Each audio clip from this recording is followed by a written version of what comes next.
Fronti Evropian do të vazhdoj të blokoj ligjin për inspektoratin e gjuhëve derisa të gjendet një zgjidhje. Deputetja Arbana Pasholli deklaroi se ndryshimet që janë aktualisht në kuvend janë të papranueshme për ta.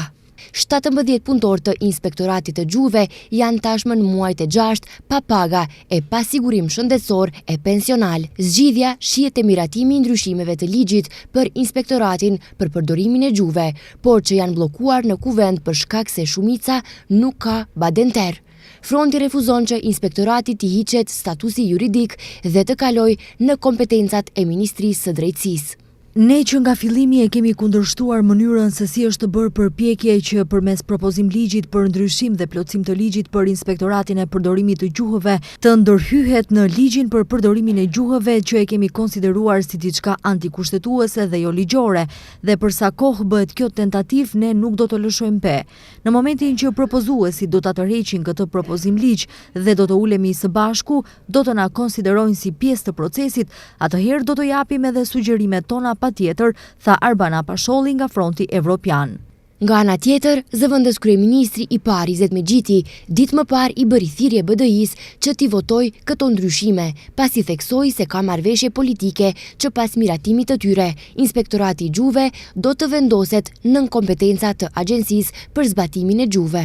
Nëse këto ishin të gatshëm pra të votojnë riorganizimin e qeverisë në bashkëpunim me VMR dhe PMN, mendoj që nuk do kenë arsye mos votojnë inspektoratin e gjuhëve të zgjidhet pra njëherë në kuadrat e Ministrisë së Drejtësisë dhe mandej të marrin rrogat e rregullta dhe mandej ashtu siç ka marrëveshje politike inspektorati të kalon në agjencionin e gjuhëve dhe për herë parë inspektorati i gjuhëve të merr formën e si gjitha inspektoratet tjera, sepse deri më tash pra inspektorati i gjuhëve ka funksionuar vetëm formalisht. Kujtojmë se inspektorati për zbatimin e gjuhëve humbi rëndësinë që kur ligji për përdorimin e gjuhëve u gjend në sirtarët e gjykatës kushtetuese. Gjykata kushtetuese ka vendosur që të mbajë një seancë të radhës e ashtu quajtur përgatitore, ku do dëgjohen edhe ekspertë të tjerë juridik, e gjithë kjo për faktin e ndjeshmërisë së kësaj lënde.